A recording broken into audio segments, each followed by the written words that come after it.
राज और रतन असम में स्थित गुवाहाटी में रहते थे और पक्के दोस्त थे।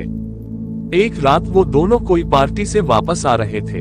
रात बहुत हो गई थी और अब उनको घर पहुंचने में बहुत देर हो जाएगी, क्योंकि दोनों ने पार्टी में खूब शराब पी ली थी और इस वजह से राज गाड़ी धीरे चला रहा था। रतन राज की ओर देखते हुए कहा, यार राज, आज तो पार्टी में बहुत एंजॉय किया, तू गाड़ी चला लेगा ना, या फिर हम किसी होटल में आज रात रह जाते हैं। राज घड़ी देखते हुए कहा, नहीं रतन, मैं ठीक हूँ, एक शॉर्टकट वाला रास्ता पकड़ते हैं, नेहरू पार्क रोड वाला, जल्दी घर पहुँच जाएंगे। रतन थोड़ा घबराते हुए कहा, नहीं राज, उस रास्ते से कोई गुजरने की हिम्मत नहीं करता, वो एक हॉन्टेड रास्ता है। राज हंसते हुए कहा, मैं ये सब नहीं मानता, एक बार घर पहुंच जाए बस, इससे ज्यादा छोटा रास्ता और कोई इलाके में नहीं है। रतन ने राज को बहुत समझाया। राज एक नास्तिक था, वो भगवान और भूत प्रेत को नहीं मानता था। बातें करते करते दोनों नेहरू पार्क पहुंच जाते हैं। नेहरू पार्क रोड पहुंचते ही रतन की तो जैसे हालत पतली हो रही थी। राज रतन की ओर देखते हुए कहा, क्या हुआ रतन, तू इतना डरा हुआ क्यों है? रतन ने कहा, मैंने कहा था ना कि यहाँ नहीं आना, तुम बहुत जिद्दी हो राज। राज हंसते हुए कहा, तू फिर शुरू हो गया, छोटा सा रास्ता है, अभी कुछ देर में हम घर पहुंच जाएंगे। अचानक चर्च के पास पहुंचते ही उनकी गाड़ी खराब हो गई। चर्च की घंटी बजने की आवाज जोर से आ रही थी।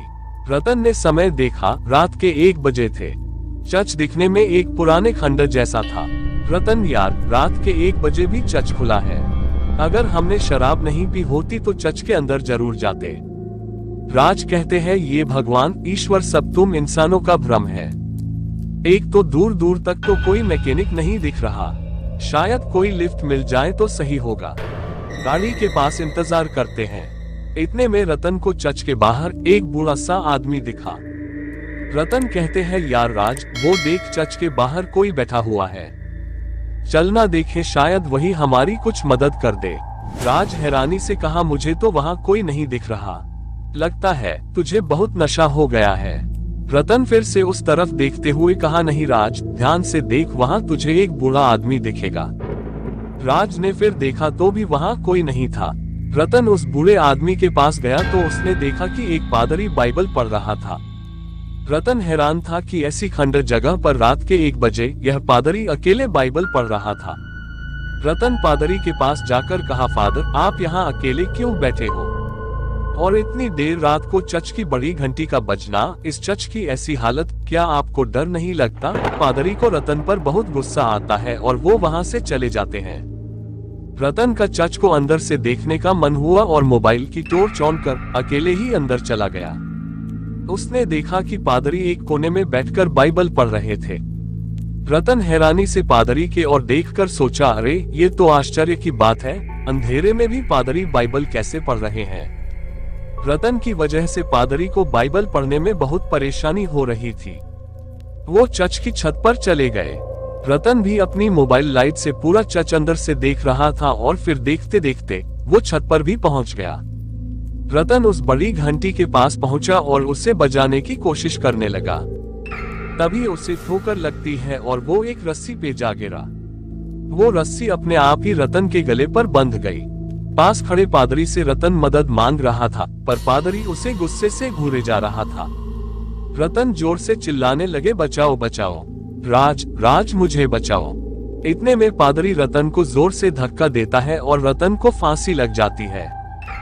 घंटी पे लटकने से रतन दम तोड़ देता है। वहाँ राज भी रतन को ढूंढ रहा था। चर्च के चारों तरफ ढूंढने के बावजूद रतन नहीं मिला। रतन का फोन भी नहीं लग रहा था। चर्च की छत की घंटी जोर से बजने लगी और तब राज का ध्यान चर्च की छत पर गया तो अपने दोस्त रतन की लाश उसी घंटी पर लटकती हुई पाए। रतन की रहस्यमयी मौत को देख राज के पैरों तले जमीन खिसक गई और वो खुद को रतन की मौत का जिम्मेदार समझने लगा। राज ने देखा कि रतन की लाश के पास बाइबल पढ़ने की आवाज आ रही थी। इतने में राज को रतन का कॉल आया। राज कॉल रिसीव करके कहा, रतन, तेरा कॉल, ये सब क्या है? उधर से रतन का आवाज आया, राज मुझे बचाओ, राज मुझे बचाओ। राज को कुछ समझ नहीं आ रहा था कि ऊपर रतन की लाश और अब उसका कॉल, साथ में उसकी लाश के पास बाइबल पढ़ने की आवाज। राज चर्च की छत पे जाने लगा और इतने में एक ट्रक के गुजरने की आवाज आई। राज ने उस ट्रक को रोका और कहा, सुनिए भाई साहब, प्लीज मेरी मदद करो, मेरे दोस्त की लाश वहां चर्च के ऊपर लटकी हुई है। ट्रक ड्राइवर हैरानी से राज की ओर देखते हुए कहा, अरे साहब, आप यहाँ कैसे फंस गए? चलिए यहाँ से, यहाँ बहुत खतरा है। राज गुस्से से कहा, क्या बकवास कर रहे हो? इंसानियत के नाते तो मदद करो। ट्रक ड्राइवर राज की ओर देखते हुए कहा, अगर मैंने आपकी मदद की तो हमारी मदद करने कोई इंसान नहीं आएगा। मैं अभी भी कह रहा हूँ, चलिए मेरे साथ। राज हार कर उस ट्रक में बैठ जाता है। ट्रक ड्राइवर दिखने में 50 साल का गांव का रहने वाला लग रहा था और शरीर से काफी तंदुरुस्त था। राज के मन में रतन की मौत का मंजर घूम रहा था। अब राज पूरी तरह से डरा हुआ था। ट्रक ड्राइवर ने कहा, साहब, आप यहाँ कैसे आए? क्या आपको इस जगह के बारे में कुछ नहीं पता? आपके दोस्त की मौत कैसे हुई? राज ने पूरा किस्सा बताया तो ट्रक ड्राइवर ने उस चर्च का रहस्य बताया। जब भारत पर अंग्रेजों का शासन था, तब आजादी की लड़ाई में बहुत से क्रांतिकारी शहीद हुए और कई निर्दोष भारतीय लोग अंग्रेजों की गुलामी करने पर मजबूर थे।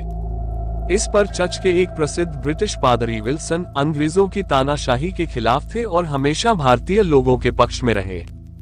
ये देख ब्रिटिश सरकार को पादरी विल्सन पर शक हुआ कि वो भारतीय लोगों की सहायता कर रहे हैं। इस बात से नाराज होकर एक दिन ब्रिटिश सरकार के एक अधिकारी ने पादरी विल्सन के गले में रस्सी बांधकर उन्हें चर्च के छत पर टंगी बड़ी घंटी पर लटका दिया। पादरी विल्सन ने अंग्रेज सरकार को पतन का अभिशाप दिया। पादरी विल्सन ने तड़पते हुए दम तोड़ दिया और उस चर्च को अंग्रेज सरकार ने खाली करवा दिया। तब से पादरी विल्सन की आत्मा उसी चर्च में आज भी भटक रही है और रोज आधी रात को चर्च की बड़ी घंटी बजने की आवाज आती है। कोई भी उस चर्च से गुजरने की हिम्मत नहीं करता। तभी राज कहते हैं, लेकिन मेरे दोस्त की मौत, उसका क्या? और तुम्हें कैसे पता ये सब? ट्रक ड्राइवर, हम गांव के लोग बचपन से इन्हीं कहानियों को सुनकर बड़े हुए हैं। आप जैसे शहरी लोग नहीं समझेंगे। जब कभी कोई इस चर्च में आया या फिर पादरी से बात करने की कोशिश की तो ऐसी पुरानी जिद्दी आत्माएं किसी की भी मौजूदगी पसंद नहीं करती, क्योंकि उस जगह पर सिर्फ अपना कब्जा समझती हैं और कभी छोड़ के कहीं नहीं जाती। आपके दोस्त को भी पादरी ने ही मारा होगा। ऊपर से आप दोनों ने शराब पी रखी है। इस बात से पादरी ने और भी ज्यादा क्रोधित होकर रतन को मौत के घाट उतार दिया। राज कुछ सोचते हुए कहा, इतने सालों से यह चर्च को हटाया क्यों नहीं गया? ये सब कब तक चलेगा? ट्रक ड्राइवर, हाँ साहब, कई बिल्डरों ने इसे तोड़ने की कोशिश की पर वो सब अपनी जान गंवा बैठे। ट्रक ड्राइवर राज की ओर देखते हुए कहा, साहब, हर शॉर्टकट रास्ता हॉन्टेड नहीं होता, पर जब किसी रास्ते से आप परिचित ना हो तो उस पर चलने की कोशिश कभी ना करें। दोस्तों, कहानी कैसे लगा कमेंट बॉक्स में जरूर बताना। अच्छा लगा तो वीडियो को लाइक और चैनल में नए आए हो तो सब्सक्राइब करके बेल आइकॉन को प्रेस जरूर कर लेना, ताकि आगे और भी नए नए कहानी आप लोगों को सबसे पहले मिले। तो चलिए मिलते हैं किसी और नए कहानी के साथ। तब तक के लिए धन्यवाद।